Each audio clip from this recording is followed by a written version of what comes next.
Holy Pittsburgh 7-2. We just won that game. I don't even know where to start, but I guess we start with just the fact the Pittsburgh Steelers beat the Washington Commanders 28-27 in Washington. We're 7-2. We stay in first place in the division, and let's go Steelers. Here we go. Here we go. Steelers. Here we go. Pittsburgh's going to Super Bowl. That's right. This game just ended for me. We were able on 4th and 1 and on the 50-yard line to drew Washington offsides to get a game-ending first down. And what a wild game this was. It's a game that I felt we played some of our worst defensive ball in a while.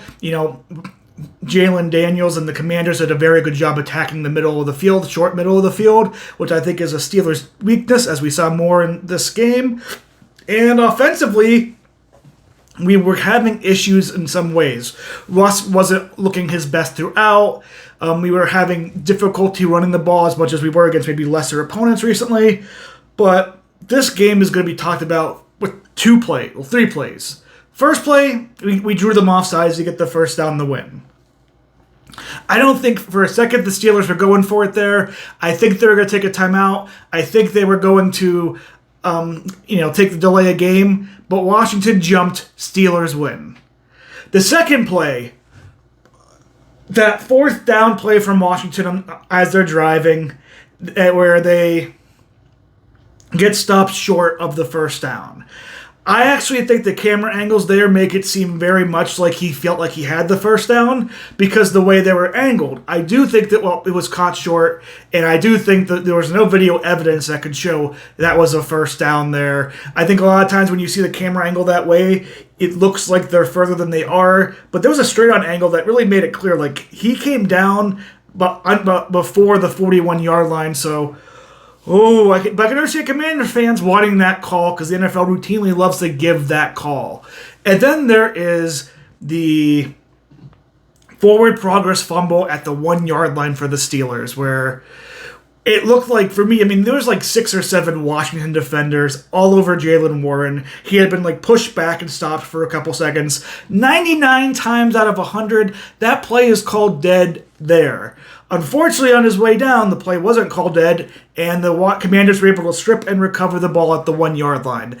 I still think that should have been easily seen, even in replay, as hey, forward progress had stopped. We get the ball at the 1. But either way, we come back, and we stop them right afterwards, get them a 3-and-out where, to be fair, TJ as well, down 6 points, was held in the end zone you could see the guy holding him, but it's TJ Watt, and the NFL just doesn't call flags against TJ Watt. It's kind of mind-boggling. I don't know what the Watt family has done besides be good public figures for the NFL, but they just don't ever call holding calls against TJ Watt. The guy literally had both his hands pulling him back, and TJ was couldn't turn around, but I digress. We stopped them in a 3-and-out. We get the ball back, and new Steeler Mike Williams gets the touchdown pass from Russ.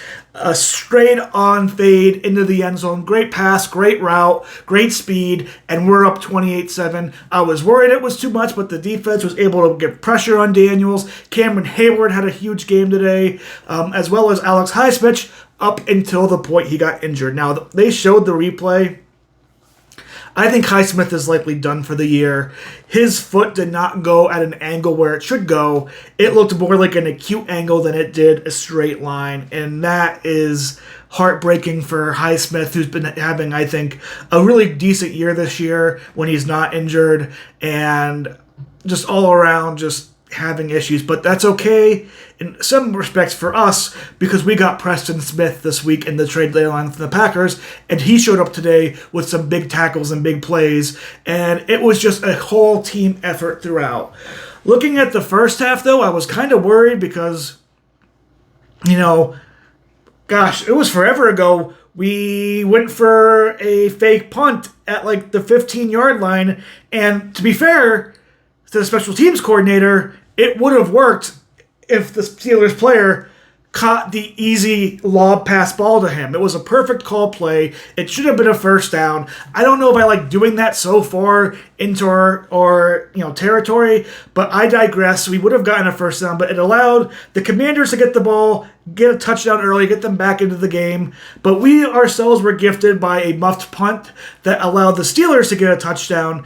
And unfortunately, though, the Commanders to start, end the first half went on this big long drive, just dipping passes over the middle, first down, touchdown, and they take a 17-14 lead in the half, and they come out doing the same thing, dipping it, and take a 24-14 lead.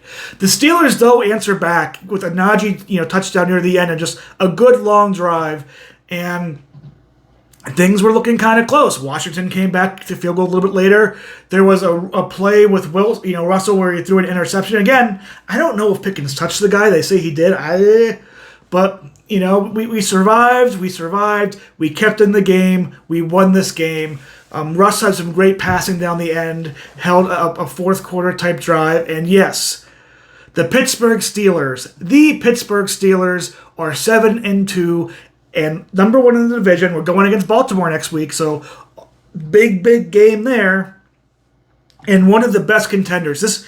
You would think Washington Commanders haven't been that great recently, so this might not be seen as the biggest and best win in the world. But the Commanders are a formidable team. They themselves too came into this game with 2 losses, tied with first place with the Eagles, who we also have to play here in a little bit in the division, and have been looking good all year. And I think that's a team that has the highest potential in the future. They very much, as Dallas fades away, as the Eagles stay solid, as the Giants remain kind of a clown show, will become, I think, one of the standard bearers of the NFC East for the next 5 to 10 years, with Daniels as their QB and just everything being built there at Washington. They do need to get a little bit better of a stadium. Just saying, the field is terrible. But we beat a really good team today. We won it, smash mouth football, running the ball, throwing decent passes. Pickens had a very good game with some very impressive catches throughout, including a touchdown catch. Mike Williams got himself a touchdown catch. We had a couple rushing touchdowns, I believe, as well. It was a great day for the Steelers to come out of the 7-2. I think teams now have to really think about this because we didn't play the best ourselves either. We had that bad, fake punt situation. We had a turnover. We had another 2 big turnovers this game. This wasn't the best Steelers game overall, but we came out and we went on top, and we're 7-2. We're going to the playoffs. We're going way past that 9-win season that everybody thought we were destined to get, even in the bye week. This is a team that I think is Super Bowl ready and Super Bowl, capability bound. I can't wait to watch us play next week against Baltimore. If we beat Baltimore next week, like we've owned them in the past last few years, everybody talks big about Lamar, but John and Lamar have a daddy, and his name is Mike Tomlin, and that's what the Ravens Steelers games have been like recently.